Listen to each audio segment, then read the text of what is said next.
আজকের recipe chicken কষা তো অনেকই হলো। এবারে চিকেন কষাটাকে একটু ভিন্ন রকমভাবে আজকে বানিয়েছিলাম, যা আমার মায়ের কাছ থেকে শেখা। অন্য যে কোনো চিকেন কষাকে হার মানাবে এই চিকেন কষার স্বাদ। রুটি, পরোটা বা গরম ভাতের সাথেও কিন্তু দুর্দান্ত লাগে। তাহলে চলুন রেসিপিতেই চলে যাওয়া যাক।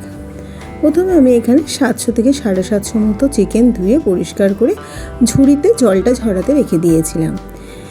কড়াইতে সর্ষের তেল দিয়ে দিয়েছি। রান্নাটা সর্ষের তেলে করলেই স্বাদটা ভালো হয়। এবার পেঁয়াজ দিয়ে দিলাম, 2 মিডিয়াম সাইজের পেঁয়াজ কুচি। পেঁয়াজটাকে ভালো করে লাল লাল করে বেরেস্তা ভেজে নেব। পেঁয়াজটা ভাজা হয়ে গেছে। এবার পেঁয়াজটাকে তেল থেকে ছেঁকে আমি তুলে নেব। পরে আমি রান্নাতে এই বেরেস্তাটা ব্যবহার করব।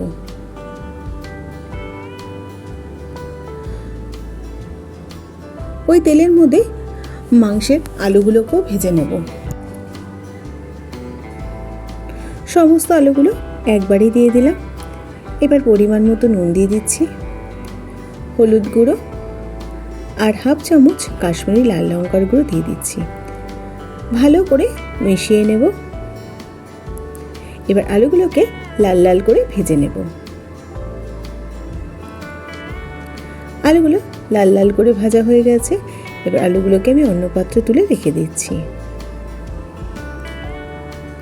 ওই তেলের মধ্যে ফোড়ন দিয়ে দিলাম 4টে গোটা এলাচ, মুখটা ফাটিয়ে নিয়েছি, 4টে লবঙ্গ, দারচিনি স্টিক কিছুটা, তেজপাতা, শুকনো লঙ্কা আর জয়িত্রী ফোড়নে দিয়ে দিলাম।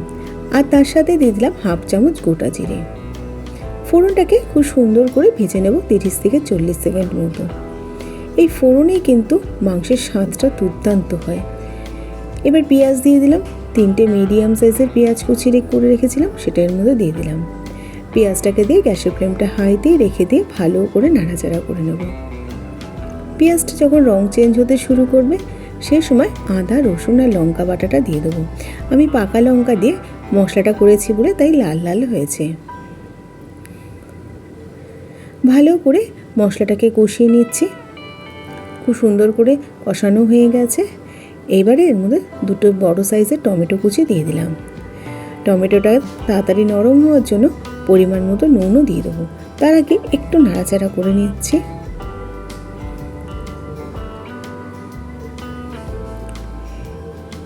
এবার পরিমাণ মতো আমি নুনটা দিয়ে দিচ্ছি।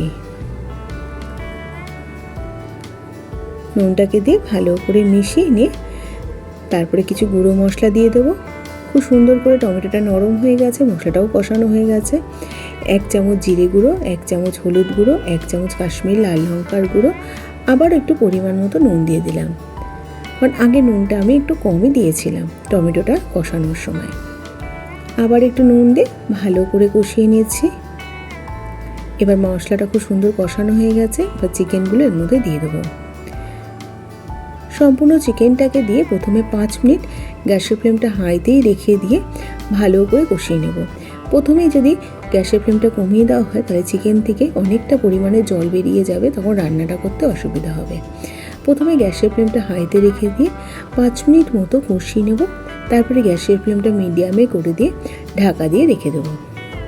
এই সময় কোনো জল ব্যবহার করব না।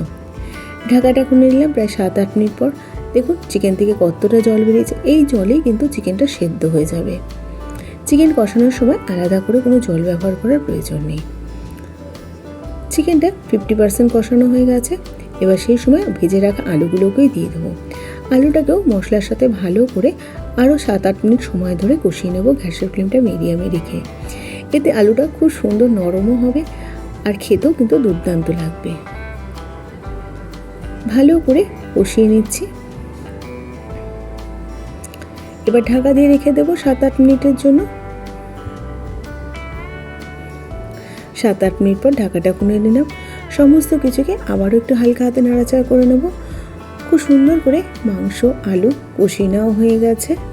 তেলটাও দেখুন সেপারেট হতে শুরু করেছে। এবার গ্রেভির জন্য উষ্ণ গরম জল দিয়ে দিলাম। একটু মাখা মাখা করব, তাই জন্য একটু জলটা অল্পই দিলাম। আর আলুটা সেদ্ধ হবে তাই জন্য 1.5 কাপ থেকে 2 কাপ মতো জল দিয়ে দিলাম। এবার গ্যাসের ফ্লেমটা মিডিয়ামে রেখে দিয়ে ঢাকা দিয়ে দেবো আলুটাকে সেদ্ধ হওয়ার জন্য। প্রায় 7-8 মিনিট পর ঢাকাটা খুলে নিয়ে দুটো চেরা কাঁচা লঙ্কা দিয়ে দিলাম। এই কাঁচা লঙ্কার কাঁচা গন্ধটা খুব সুন্দর কিন্তু লাগবে চিকেনের মধ্যে।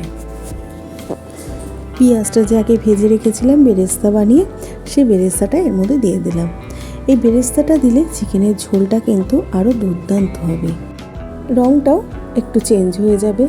এই বেরেস্তাটা দিলে স্বাদটা কিন্তু খুব সুন্দর হবে, নর্মাল চিকেনের ঝোলটা থেকে অনেক সুন্দর খেতে হবে। ভালো করে বেরেস্তাটাকে ঝোলের সাথে মিশিয়ে নিয়ে 1 চামচ ড্রাই রোস্ট করে রাখা কাসুরি মেথি দিয়ে দিলাম। কাসুরি মেথিটাকে দিয়ে একটু ভালো করে মিশিয়ে নিয়ে আরও 3-4 মিনিট মাংসের ঝোলটাকে ফুটিয়ে নেব। মাংসের ঝোলটা শুকিয়ে গেছে, ঢাকা দিয়ে রেখে দেবো 7-8 মিনিটের জন্য। 7-8 মিনিট পরে আমি চিকেনের ঝোলটাকে সার্ভ করে দিচ্ছি। একবার এইভাবে চিকেন কষা বানানোর অনুরোধ রইল, খেতে কিন্তু দুর্দান্ত লাগে, গরম গরম রুটি বা ভাতের সাথে কিন্তু অতুলনীয়। তাহলে আজকে এই পর্যন্ত, আবার হাজির হয়ে যাবো নতুন কোনো রেসিপির সাথে। ভালো থাকবেন, সুস্থ থাকবেন, ধন্যবাদ।